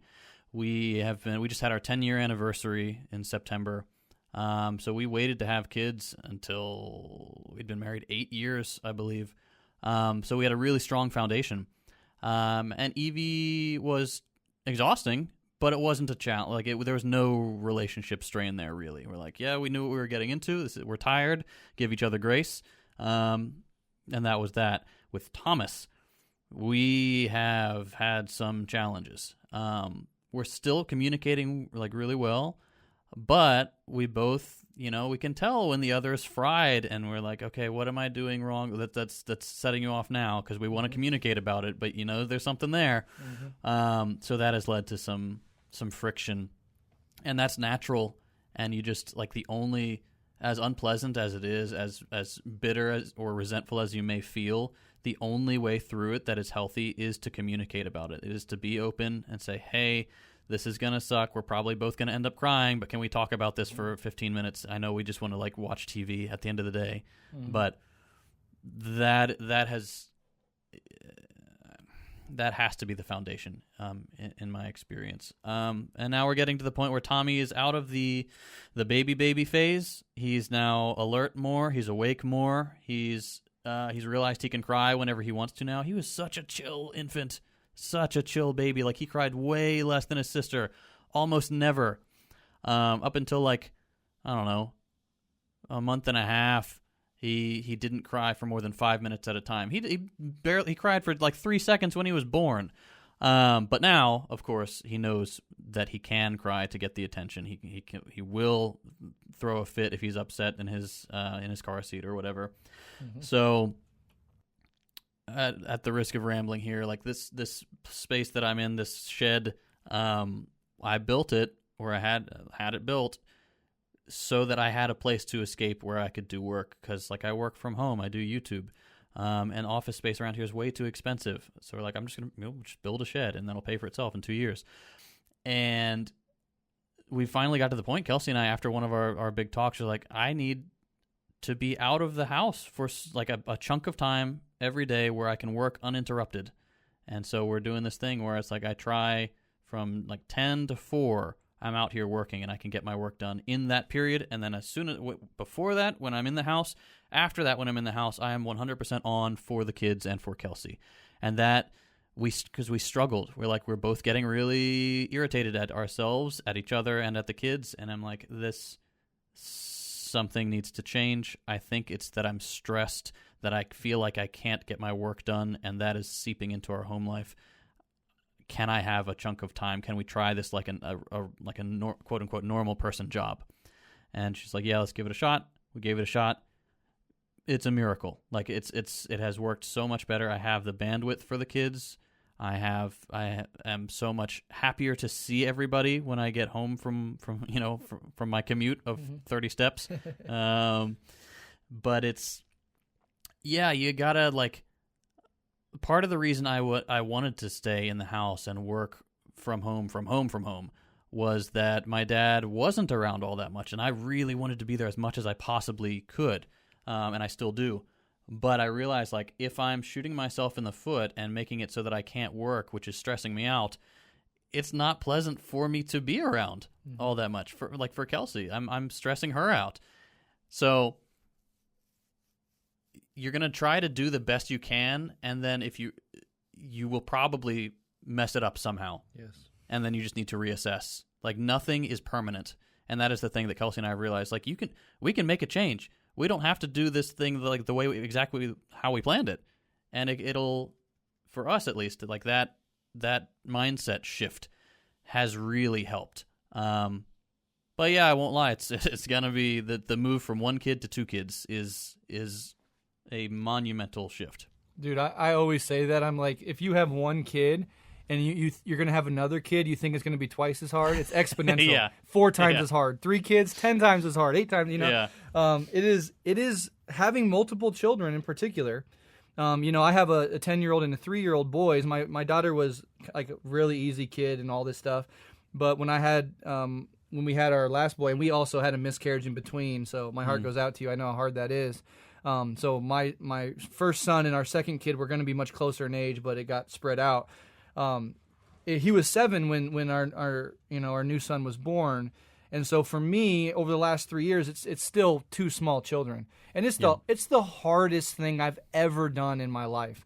And not only will it be an incredible burden on your psychology and your finances and your relationship, it brings out parts of you that you didn't. You think like you're like a calm, well-rounded person that's always kind of like, I'm level-headed about stuff. I don't get too worked up. Dude, have 2 small kids, and you will be like melting down. And it's kind of like it's a humbling experience. Like you're not the stoic you thought you were, dude. But it will shoot a bullet through a weak relationship. There's 2 reactions here. Either it makes your bond stronger because you do have that sort of approach, radically open communication, thinking about the other person, being vulnerable and having tough conversations and working things out, or it will destroy you. And if that's just the fact, and it's been incredibly hard, and it still is. And one of the worst things about having multiple small children is that both of you in a partnership feel, and it's true, are on 24/7. And when you are just so overwhelmed, you look at the other person and just, it's unfair, but you're like, are they doing as much as like, yeah, they should do this. And then my wife's feeling the exact same way towards me. And I'm like, I just came home from work, I'm exhausted. And she's like, I've been working all fucking day too. And like, we're both right. And like, there is no days off, and none of us get like, hopefully like, she'll get some time out of the house. And when I see she's really struggling, I'm like, I got it. Go over to your sister's for a few hours, or, even go spend the night at your mom's house and just relax, because it's fucking hard. And now that I have this job, I get up at 5 a.m. and I go to work for, 8 hours a day. She is with the kids. My older son goes to school. My younger son still doesn't. And that is harder than what I do. I do like physical fucking labor, and it's hard and challenging. But I truly think one of the hardest things to do is to be by yourself at home with multiple young children. It is the most existentially, psychologically, emotionally challenging and draining experience that anybody can go through. And of course, in our society, it's wholly uncompensated, which, adds insult to injury. But yeah, all of that resonated with me so much. And yeah, having multiple young children is a real challenge. So be prepared for that going in, and humble yourself, and having children, multiple children, is like, it melts your ego, because before you have children, you're about yourself, and there's nothing wrong with that. I think there's a time in all of our lives where we can be self-indulgent and egoic. But once kids come along, dude, you are no longer, in some real sense, you are no longer living for yourself. Your first and main priority is taking care of your kids, and that is a complete subordination of the self to another, which is actually a good thing for a character to go through, but it's incredibly fucking challenging when you're going through it. Sick. So I'm cooked, basically. Yeah, you're cooked. You're cooked, dude. Yeah. Yeah, but I knew what I was getting into. Honestly, I had no idea what I was getting into with the first one. I was like, we'll figure it out. It's not a big deal. And then it was like a big learning curve. Like, I was even in like the hospital. I was like, my wife was like, what do you think your reaction to the baby being born is? And I'm like, I'll probably be like so stoic and just be like, sick, nice. And then I just had like a full blown panic attack as soon as the baby came out. Yeah. Like it became like annoying. Like the doctors were like, are you okay? And I was like, I have to like leave. So it's something about it just brings up shit that you don't even like expect or know is in you, like, yeah. And you try to be like all cool and stoic, about shit, and it's like, no, dude. So I appreciate the preparation. I'm like, we just bought this house. I'm trying to like fucking get all this broken shit fixed and like all this stuff ready to go, just assuming like as soon as this next baby drops, it's like, all hands on deck situation. So yeah, and yeah, it's like the relationship stuff is really hard. It's like we try to do the same thing in terms of communication, and we also work together. My wife Naomi works at Means TV with me, and so when we first started doing that was a whole bunch of just like your coworkers, and it's like, oh, your coworker didn't do something that you needed them to do, or but like how do you have like that kind of work relationship and this relationship where this is your significant other, you love them, and like how do you navigate those, and how do you communicate frustration or disappointment in a work environment and have that not translate to some like larger feeling or of that in your personal relationship. And so yeah, I imagine it's going to be really challenging, and I don't really know why I'm like driven to do it. I don't know if you guys felt that too, where it's like I'm like, why am I doing this to myself? But I do feel like I want to have kids. I want to try to have maybe even another kid after this. Like I I I want to do that. I don't really know why. And even when I think on it, I don't really know why. But I'm you brought up Brett the new job, which congratulations. I heard you talking on the episode about all the shit that you had to jump through to land that, and I hope it's going well. The experience that you talked about of trying to find a teaching job pissed me off from afar, that it's that hard to, like, someone like you would be so incredible as a teacher Mm-hmm. or in that environment, and that you couldn't find somebody to like take a chance on you is like insane, total bullshit. Especially when you invested all that time and money and energy into the certifications and the schooling and all that shit. Uh, yeah, fuck that shit. That's insane. How is the new job going? And like, how has like doing this job, like you're working the fucking trades, you're a union man. Like, how has that you're physically you're doing shit that's like very physically demanding. Like, how has that changed how you show up as a man in your life or as a dad, like doing this traditionally masculine kind of job? Like, have you noticed things shift within you? Have you noticed like a understanding or empathy for people in your life that you were like, why are they so like fucked up or shitty? And you're like, oh, because their job was like really intense. Or yeah, like, how has that impacted you in any way? Yeah, it's been a huge shift. You know, I've worked all different types of jobs, but a lot of my 20s and most of my 30s is doing this, going to school. I went to a PhD program for philosophy. I dropped out of that a long time ago. I was going through this master's program for many years. So my whole life, you know, I fish and I shoot guns and I camp and I do some of that stuff, but my jobs were very intellectual, heady, cerebral stuff, and they always have academics, sort of the world that I've been in.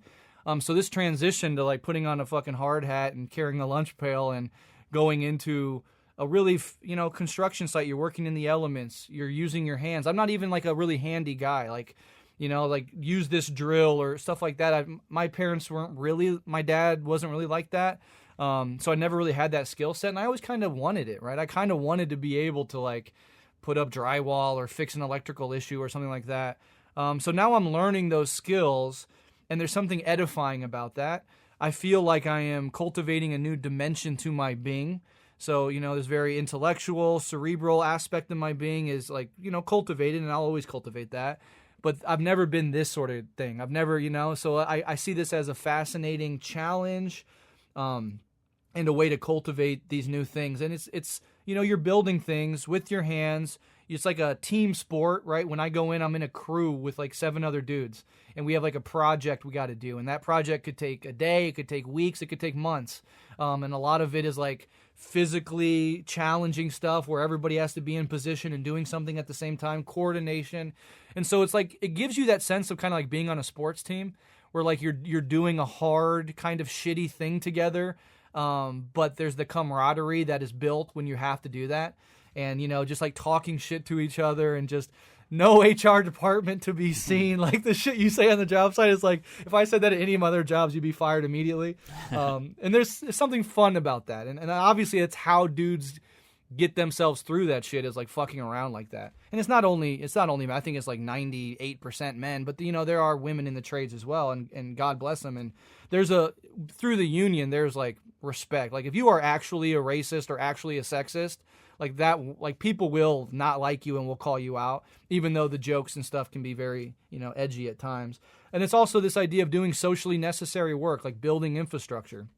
So on one hand, that's been very edifying for me. And maybe in some sense it has like filled out a sort of element of masculinity that is nice. When I come home from work and I have a hard hat on and I'm sweaty and my boots are all full of mud and shit. I do feel like maybe it's not the only thing that I'm role modeling to my sons, but it's one thing. Like it's hard work to provide for my family, and that's what it's about. And if I didn't have kids, if it was just me and my wife, I could have made the podcast media stuff work. You know, we were not living super comfortably, but we don't really need hardcore health insurance and, you know, all these other things. But with kids, it's like that's not enough. So I had to find a different path. And so it was either become a high school teacher or become a union tradesman, and whatever offered me first, I was going to take. And so I did what I had to do, and then I let life unfold and take me where it was going to take me. And this is where it took me. But here's another aspect of it. I'm 36 years old and I'm a first-year apprentice, right? So there's this radical, humbling experience. In this world, maybe left-wing media, organizing circles, I have a reputation, I'm well-respected, you know, people know who I am, there's a certain amount of dignity that can come with that. And now I'm right next to like a 19, 20-year-old dude with the, you know, earning apprentice wages, being taught how to use a drill by a dude that's 10 years my junior. And so that is actually like kind of an interesting attack on my ego and my sense of masculinity as well. So it's kind of this catch-22. And so my approach to that is like just completely subordinate myself to that process, that I am learning a new skill set. In this world, I am fucking new. Nobody gives a fuck about this other stuff that I do. You know, it's like they don't even care. Like, oh, you do a podcast? They don't even ask me what the podcast is named. Like, anyway, come over here and let's do this thing. And it's refreshing, but there is it's that sense of like I'm starting over in a way. And here's one way that my ego manifested with this is when you start a trade, you get apprentice wages, and it's like, you know, $19.95 an hour. And whatever, you know, that's a wage, and people make less than that, and God bless them. I have 3 kids, though. And so I'm sitting with 19, 20, 21-year-old dudes with no families making that much money, and there's a part of me that wants to tell them, like, I do this other stuff. You know, it's not just this. Like, I don't want to be like my ego's like, you're a 36-year-old guy, and they think that you're only making this much money with 3 kids, and like, what have you done with the previous 36 years of your life, right? That's my ego coming in. So it's simultaneously like an edification of my being and probably my masculinity, as well as a radical humbling of my ego and a sort of assault on the idea of, you know, that I have to kind of subordinate myself to, in many cases, like my foreman is younger than me, my journeyman is younger than me, and they're teaching me how to do basic shit. So it's this fascinating balance that is happening. But again, I'm subordinating myself to the process. My life motto: anything worth, and this goes back to the kids thing, anything worth having is fucking hard, right? The things that are easy, sleeping until noon, getting drunk, going to the bars and having casual hookups, those are easy. There's a lot less friction. And so sometimes people can just live their lives, but where does it lead, right? Building a relationship with another human being and dedicating it and not giving up on it and working through all the problems, raising other human beings, being totally stressed out, having all the weight and all this responsibility on your shoulders, it's fucking hard. Lots and lots and lots of friction, but it creates a life of meaning, of purpose, and long term, there's a lot of satisfaction and reward that you get out of taking that stuff on. And your character is deepened and wizened and more compassionate because of it. So I take it in that spirit. And so, you know, I'm very, very open to learning, and I subordinate myself to the process. But yeah, it's been a trip. It's been a trip. I bet it has, dude. I mean, I had to leave Means TV for maybe a year or so before we had our son. I worked as like a maintenance tech for like going in people's apartments and like fixing sinks and shit. And yeah, it was a humbling experience. It was like, there was a lot attached to it. It was like, I'm doing what I need to do to provide for my family, to, you know, make sure that this project, this business we're running is able to continue operating, you know, like taking my wages off of the books and everything. But it was, and then you're also just like you're saying, you're surrounded by like the most dude kind of dudes. Oh yeah. And like that is a departure from being in like a political environment or organizing environment. And so it's always like there's a lot, it's fun. Like it's fun to be around those types of people, and you hear some absolutely wild shit. But yeah, so I'm glad it's going good, dude. I really hope it continues to go well, and that you get that pay bump. Yeah. Thank you. Well, I know you guys are like, this has been a long episode. I don't want to take up too much more of your time. I got one more question for both of you, if you have the time. Yeah, of course. So it's a two-parter. I'm curious with both, like, JT, you spend so much of your time professionally, like, breaking things down for people in your videos, like trying to convey this politics of empathy and caring for one another, and like a anti-capitalist framework and things like that. And a lot of that can be said for you as well, Brad, and your work. And I'm wondering how each of you approaches conveying and like trying to share your worldview and your politics with your kids in a way that doesn't feel like you're dictating that for them, or you're saying like this is the way to think and whatever. Like, I think all of us as socialists, as communists, we feel like deeply that there's nuance to things and that people are bringing their own experiences, and we wouldn't want to like impose our particular worldview and stuff on our kids.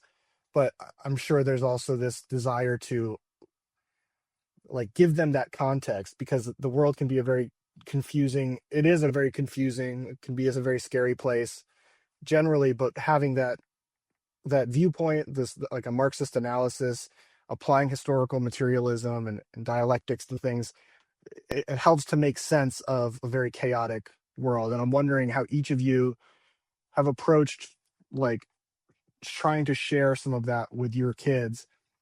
And I'm also curious, like, when you've encountered people who want to have kids, but because of the political climate or straight up the climate being fucked, are saying like, I just don't think I want to bring kids into this, or I don't want to have kids because the climate change or whatever. Like, how have you approached those people in your life, and how do you kind of interact with that point of view? So, JT, I'm very curious how you've approached this. Obviously, your daughter's very young and whatever, but I'm sure it's something you've thought about.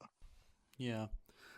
To address the question about for other people who are who think they want to have kids but are nervous about it, the thing that's made the most sense to me is like there have always been reasons throughout history not to have kids. Like, rewind to any period in history, it's like, oh yeah, I like kids, but what fucking bubonic plague's on, innit? Like, it's like, yeah, so there's a plague, so there's war, so famine, whatever.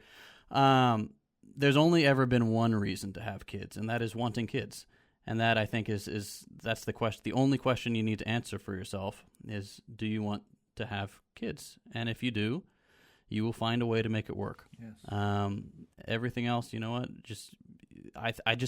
I would hate for anyone to arrive at the end of their life and think, man, I really regret not having children because I was scared of this thing that was happening back then. Because there's always going to be something. But as far as teaching Evie and Thomas, he's pretty stupid at the moment. Since he's only 3 months old. But Evie, she's a smart little girl. But she's still only 3. She just turned 3, so we're very much in the kindness and empathy teaching phase right now. It's like, you don't need to understand the base and superstructure just yet, but here's why you should be kind. Like, that doesn't feel good when that kid in your class throws sand at you or bit your hand or whatever. So what would make you feel better if that kid did? And like, it would be fun to draw together. That's great. So keep that in mind when you're interacting with other kids, right? You want to do the things that feel good when they happen to you, and that sort of thing. So I unfortunately don't have much to offer there besides start with the basics of empathy and kindness. But how are you thinking you're going to approach that stuff though?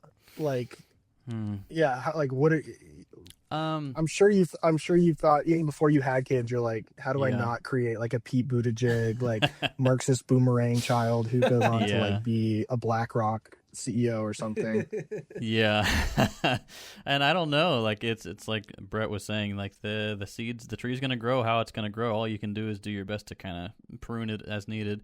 But for me, I think the way my parents did it was pretty good. I never knew what their politics were, and they never spoke unkindly about anyone in the house. And that was, I think, very helpful because it let me navigate what I thought of people and political ideas on my own.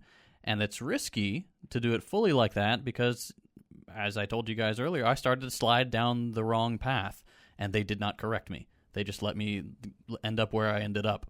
And looking back now, it was probably because they're like, hell yeah, dude, he's becoming one of us.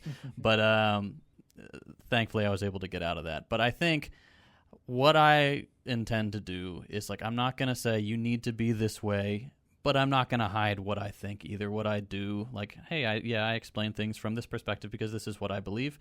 If you are ever interested, we've got some books on the bookshelf. That's a good one to start with, stuff like that. Because I've got, dozens of books, and some of them are accessible to 15-year-olds, maybe a little younger. But I don't know. I don't know if I'm just naive or if I'm overly optimistic, but I think as long as you model thoughtfulness to your kids and don't try to force anything down their throats, I think they will at least not resist that as much as they would if you did try to, quote unquote, indoctrinate them or whatever. I don't think they're going to resist as much if you're just like answering their questions when they have them. Mm-hmm. An interesting thing I think about that is not true for us is that our kids are going to have all this work of ours if they ever are so inclined as adults to go through. Like, well, if you want to know what your dad thought about shit, there's like 7 years of it right there. He was hot too. Look at him now. Yeah, exactly. But yeah, to answer in the order JT did, I just want to echo JT's sentiment, and I made this argument in full on an Upstream podcast I recently did about parenting and some of this stuff, but if you don't want kids for any other reason, like if you have rational reasons, like this is my life, that's totally fine. We're talking to the people who are saying, I'm on the fence. I do want a kid. I do want children, but the world is so fucked up and chaotic, and I don't have any clue where my future is going to be and go. And for those people in particular, always go for it. If you really want it, go for it. And exactly what JT said, think when in fucking human history has it been convenient to have children? Almost every single epoch in human history before now was worse than now. At least we have modern medicine and fucking internal plumbing, right? At least we figured out you got to wash your hands before you deliver the baby. So it's like, this is the best time in human history to have a kid, all things considered. And even, I had a kid when I was 20 years old. Not planned. It was an accident, but, me and my partner at the time, we said, we're going for it. I was broke as shit, dude. I was working at a fucking gas station. I dropped out of college, and my partner at the time was a server. And it's like, yeah, it was fucking hard and it sucked. Thank God for family and those things. And you do have to think about it a little bit, but you really can and will make it work. My parents were broke as shit too. They made it work all throughout human history. Every ancestor you've had has reproduced, and they have been, think about that human will to create life in the depths of the worst conditions, during the bubonic plague, during the fucking ice age, right? Humans always, through love, have created life. And it's a beautiful fucking thing. And the right wing fetishizes it. Fucking Elon Musk is out here trying to have 100 different fucking kids. You got like evangelical Christians with like 20 fucking kids. And it's like, it's the left that's saying like, we shouldn't have children, we shouldn't reproduce. I mean, if you want to do it, celebrate life in the midst of the challenge. Life will never be easy. The world will never be situated such that it's always stable with the perfect vision of how things are going to go. That's a level of control you will never fucking have. So yeah, and I am actually anti-natalism. Anti-natalism is this belief that it's like morally wrong to have children, and I think that is nihilism. I think it's a postmodern nihilistic strain of thought that is anti-human and anti-life to its core and should be outright rejected and confronted. We, as communists, have a vision that is celebratory of life, that is a vision for the continuation of the human species, which is why we oppose things like natalism, but also this transhumanist, techno-oligarchic fantasy world that we're going to somehow become more than human or transcend the human. And look at the people leading that charge. They're fucking reptiles. Like fucking Peter Thiel and Elon Musk are going to usher us into the next phase of humanity. No, thank you. So yeah, That's my position, and I've made that clear. But when it comes to children, here's what I've always done with my kids, and it's paid off enormously, and with my nieces and nephews. My niece is very politically conscious. She's always coming to me for questions. My daughter has always been very thoughtful, and my son is very intellectual and cerebral. We often have these questions and these conversations. My son, 10 years old, has come into political consciousness largely through the Gaza situation, because for the last 2 years, I've been engaging with it, right? We're driving a car. I'm listening some stuff about it. He's in the back seat just absorbing it. He's seen me break down and weep over it many times. And, when you're a kid and you see your parent, much less your dad, like break down in tears over something that seems so not in the immediate moment, right? Is like listening to the suffering of other people. He becomes curious, right? And so obviously you don't want to push too much on a little kid, but navigating that has been very interesting, and seeing him make sense of the world. But what I always tell my kids is challenge me. Like, this is my belief, but if you think I'm wrong, tell me I'm wrong. And what I'll often do, and I did this a lot with my daughter and now with my son, is whatever position they're articulating, I will robustly defend the other position. Just as a game, just like, okay, what about this? How would you respond to that? I also try to give them other people's views, right? So like, I know what the MAGA guy thinks.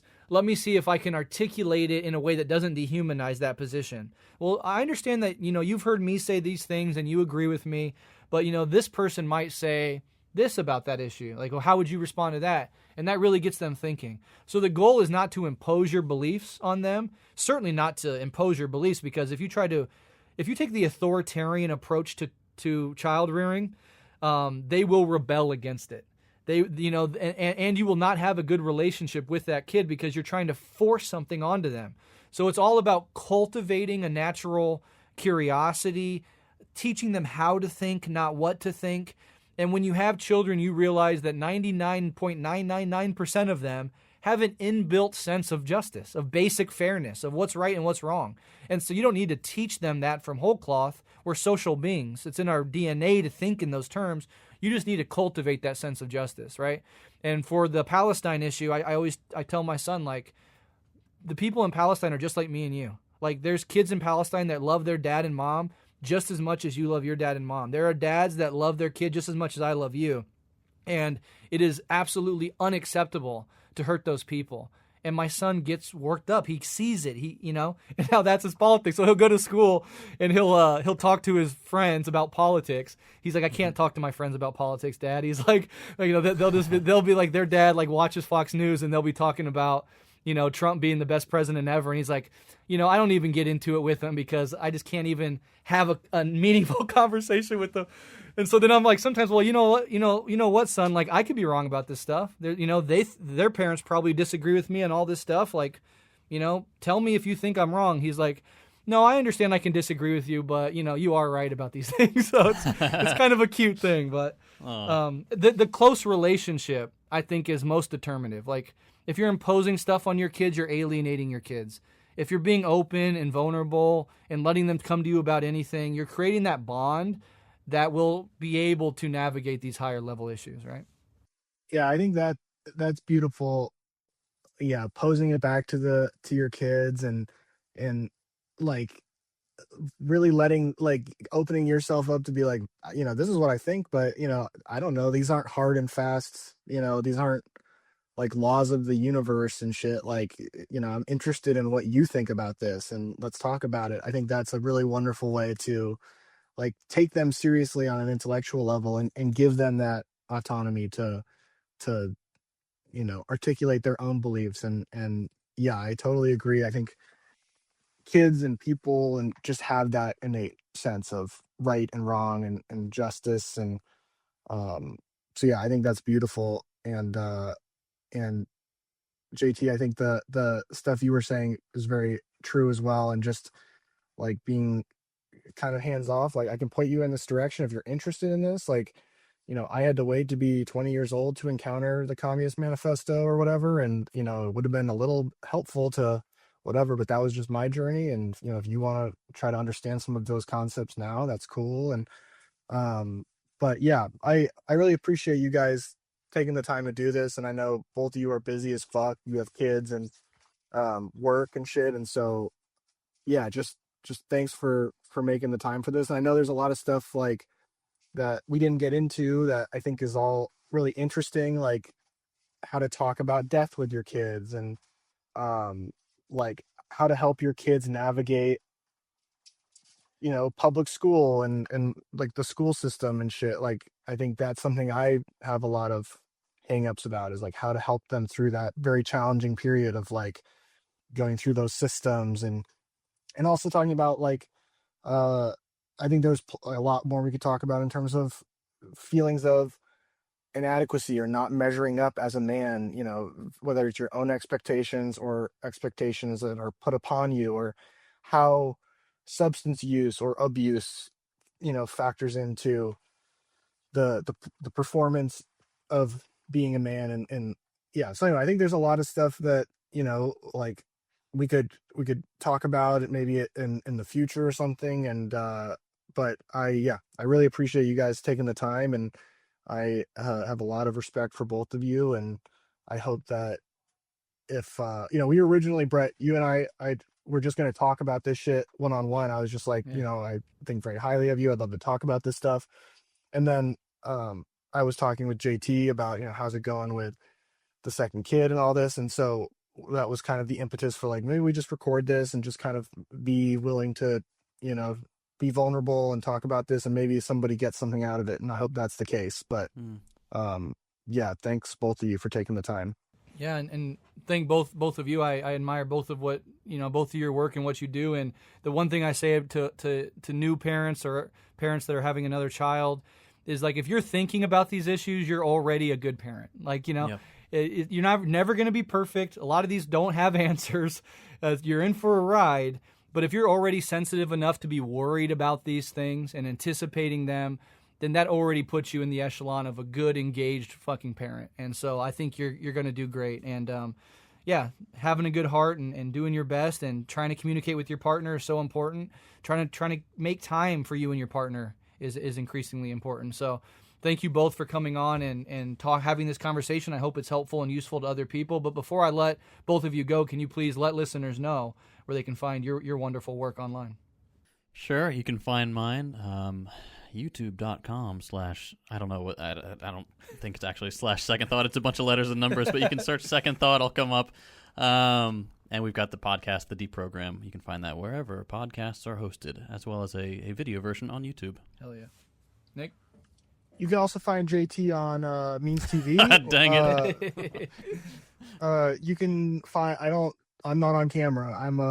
I work in the background, but I work at Means TV. It's a cooperatively run streaming service. We have tons of amazing YouTube creators from the left, and like folks like JT and Addie Martin, and just wonderful perspectives on Means TV. We also have a ton of documentary films and narrative films. We produce original content. We're actually shooting later this month one of the first original children's shows that I'm really excited about. It's a puppet show, and so check us out. There's no ads, and it's a project we're really proud of, and there's over 100 cooperative members now, and yeah.